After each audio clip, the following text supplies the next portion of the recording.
Au nom du Père, et du Fils, et du Saint-Esprit. Amen. Alléluia, Alléluia, Alléluia.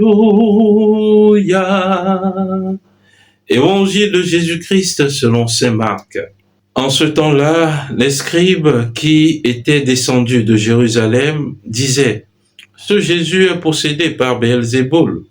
C'est par le chef des démons qu'ils expulsent les démons. Les appelant près de lui, Jésus leur dit en parabole: comment Satan peut-il expulser Satan? Si un royaume est divisé contre lui-même, ce royaume ne peut pas tenir.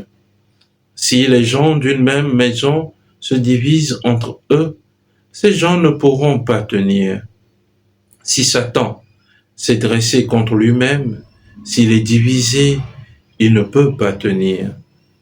C'en est fini de lui. Mais personne ne peut entrer dans la maison d'un homme fort et piller ses biens s'il ne l'a ligoté d'abord. Alors seulement il pillera la maison. Amen, je vous le dis, tout sera pardonné aux enfants des hommes, leurs péchés et les blasphèmes qu'ils auront proférés. Mais si quelqu'un blasphème contre l'Esprit Saint, il n'aura jamais de pardon. Il est coupable d'un péché pour toujours. Jésus parla ainsi parce qu'ils avaient dit: il est possédé par un esprit impur. Acclamons la parole de Dieu. Louange à toi, Seigneur Jésus. Bien-aimé de Dieu, paix et joie à vous.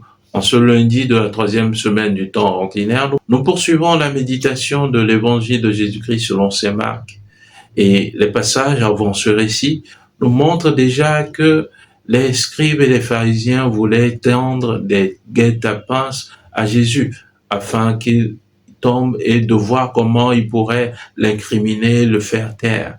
Alors le récit qui nous est donné aujourd'hui vient juste pour confirmer ce que les pharisiens scribes étaient en train de penser.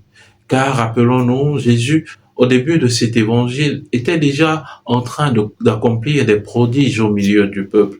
Il guérissait les malades, il expulsait les démons et tous ceux qui venaient à lui repartaient soulagés. Chers frères, chères sœurs, là est déjà le premier enseignement de cet évangile. Oui, le Seigneur fait des merveilles aujourd'hui dans nos vies et dans la vie des frères et sœurs. Le Seigneur accorde des grâces, des charismes, des richesses, que ce soit sur le plan humain ou sur le plan spirituel. Le Seigneur comble ses enfants de ses dons. Mais alors, faut-il jalouser ses enfants des grâces qu'ils reçoivent de la part du Seigneur, ou faut-il plutôt bénir l'auteur de ces dons pour que nous-mêmes nous en soyons édifiés? Oui, bien-aimés, les dons, les charismes que nous recevons, côté humain et côté spirituel, ne sont pas pour ceux qui les portent, mais sont plutôt pour l'édification du peuple de Dieu que nous constituons.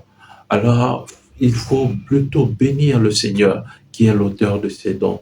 Alors, pour ma journée d'aujourd'hui, je peux prendre sur moi de voir dans ma vie, puisque c'est un danger qui guette tout homme. Quand je vois un frère, une sœur qui est béni, qui a un don particulier, un charisme particulier, au lieu de le faire luire, au lieu de faire grandir sa lumière, nous voulons plutôt étouffer sa lumière. Et lorsque nous étouffons cette lumière-là, nous nous étouffons nous-mêmes. Alors l'exercice pour moi aujourd'hui serait de voir dans ma vie, de remercier le Seigneur pour un frère, une sœur qui a un don, une grâce particulière, un charisme particulier, sur le plan humain, que ce soit une richesse, que ce soit un charisme, de bénir le Seigneur pour sa vie. De même de demander au Seigneur d'en augmenter encore plus en toute sincérité avec la lumière du Saint-Esprit. Alors là, je suis plus disposé moi-même à recevoir encore de la part du Seigneur. Le deuxième enseignement que nous tirons de cet évangile, c'est l'approche de Jésus vis-à-vis de ses scribes. Oui, on dit, Jésus a appelé ses scribes vers lui. Il ne leur a pas fait des remontrances en public. Parfois, il est important pour nous d'avoir le tact par rapport à celui qui est en face pour faire passer le message. Ces scribes étaient dans un aveuglement. Alors Jésus, pour les sortir de cet aveuglement, ne le fait pas en public. Il les appelle vers eux et leur montre combien Satan ne peut pas expulser Satan lui-même, quoi. Donc pour nous aujourd'hui en tant que chrétiens, cette pédagogie est tout aussi importante dans nos sphères d'activité, dans nos familles, par rapport à nos enfants, à notre conjoint, à notre conjointe.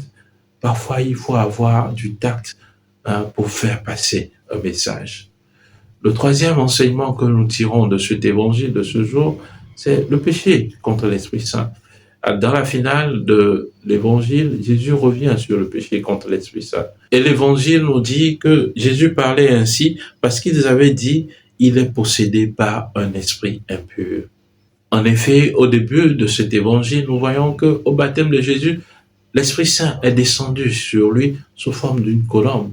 Et quelques versets plus tard, Jésus va au temple pour lire et il dit « l'Esprit du Seigneur repose sur moi parce que le Seigneur m'envoie ». Alors, celui sur qui l'Esprit Saint repose et qui accomplit les prodiges de la part de Dieu, nous ne pouvons pas dire que celui-là est possédé par un esprit impur.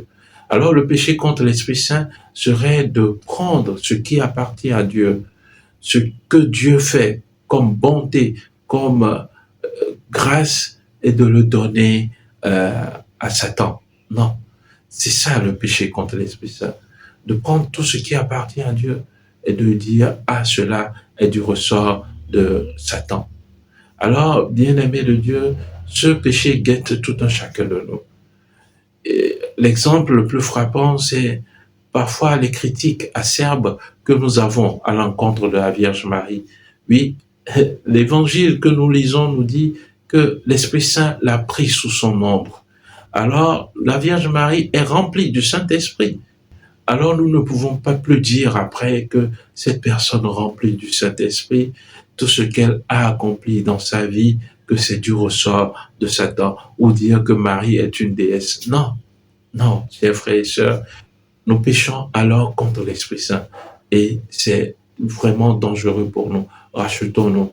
Le deuxième exemple, c'est de prendre également des charismes, des dons que le Seigneur fait à des frères et à des sœurs et de dire que c'est Belzéboul qui lui accorde ces grâces, ces charismes-là. Frères et sœurs, ne nous engageons pas dans ce que nous ne connaissons pas. Alors laissons véritablement le Seigneur agir dans la vie des frères et sœurs. Et pour nous qui n'avons pas ce discernement accru, laissons simplement le Seigneur poursuivre son œuvre au milieu de son peuple. Prions le Seigneur. Dieu éternel et tout-puissant, nous te remercions pour ces paroles de bonté et de grâce que tu mets encore en nos cœurs aujourd'hui.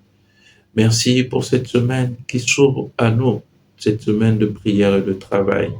Seigneur, donne-nous de reconnaître tes bontés dans nos vies et dans la vie de nos frères et sœurs.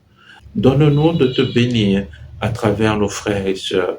Donne-nous de glorifier ton œuvre dans leur vie. Et donne-nous en ta bonté, Seigneur, ton Esprit Saint, Esprit de lumière, qu'il guide nos pas, qu'il guide nos vies afin que nous puissions reconnaître le bien dans la vie des autres pour notre propre édification et pour le salut du genre humain. Nous te remercions de disposer cette journée en ta paix. Nous te le demandons par Jésus-Christ, ton Fils, notre Seigneur, qui vit et règne avec toi dans l'unité du Saint-Esprit, Dieu pour les siècles des siècles. Amen.